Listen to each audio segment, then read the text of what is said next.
Panther Nation was good. Welcome back to Carolina's Armchair GM.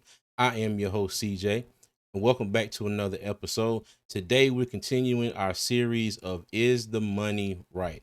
If you joined me for the last episode, we talked about Shy Tuttle and what the cost savings would be if the Carolina Panthers were to release him. As you all know, the Carolina Panthers have a lot of holes to fill, especially on the defensive side of the ball. So they need all of the cap space that they can potentially free up. And with Shy Tuttle, we saw that we could free up about $3.2 million in cap space if the Panthers released him. But I also took a look at Shy Tuttle, and I mentioned to everybody that I thought that he was in the wrong defensive scheme. He would be better suited in a 4-3 scheme than he is in the current 3-4 scheme that the Carolina Panthers run now. Now, before we get into today's topic, if you haven't already, please hit that like and subscribe button. I'm on my way to my first goal of 500 subscribers for my new channel, and I appreciate all the love and support. All right.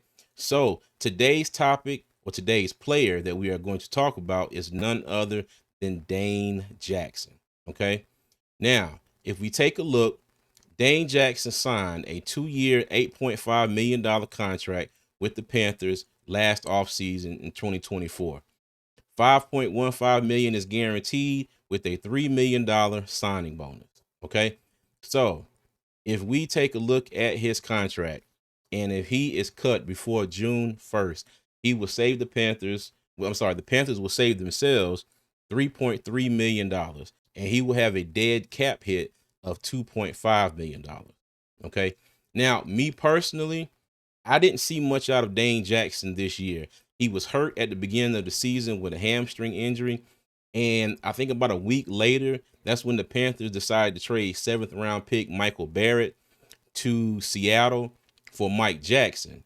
Okay. So Dane Jackson getting hurt was one of the reasons why they went out and got Mike Jackson and brought him to Carolina. Okay. And we all see how Mike Jackson worked out. No, he wasn't the best cornerback that we had this year, but even after Dane Jackson came back, I still think Mike was the better player. Okay. But like I said, me personally, I haven't seen a lot out of Dane Jackson for me to sit here and say, the Panthers need to go ahead and give him another shot. I just haven't seen it. Okay. And I'm asking everybody watching, y'all let me know, because I'm wondering if Dane Jackson may fall into that kind of thing that's going around with this Panthers defense. Injuries, not a lot of help, not a lot of talent on the roster. Maybe that was one of the things that contributed to, his what I call, below average play. Okay. At times for me, he looked like he was lost out there, even after he came back and was in the lineup for a few weeks. And it seemed like his playing time diminished as the season went on. Now, as we got down and we lost more and more people, he had to get in there and play. But it still didn't look like it was, getting any better. Okay. And like I said, that's just from my perspective. But I do want to hear from everybody else. What do y'all think about Dane Jackson?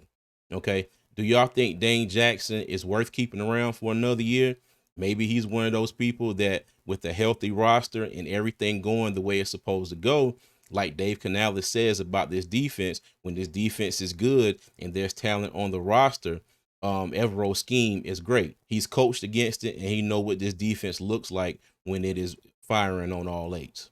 So y'all let me know, is Dane Jackson worth keeping around for another year? Or is this $3.3 million in cap savings that the Panthers would have if they decided to release him enough for you to say, okay, we can go ahead and let him go. We'll move on, potentially bring in another free agent, or, look towards the draft.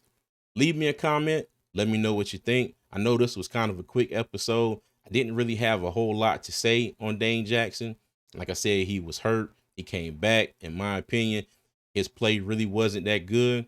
So let me know what you think. All right. And on your way out, if you haven't already, please remember to hit that like and subscribe button. Again, I am on my way to my first goal of 500 subscribers here at my new channel, and I appreciate all the love and support. And as always, Panther Nation, I'm going to leave y'all with 3 things. Number 1, y'all be good. Number 2, y'all be safe. And number 3, as always, Panther Nation, keep pounding, man. I'll see you.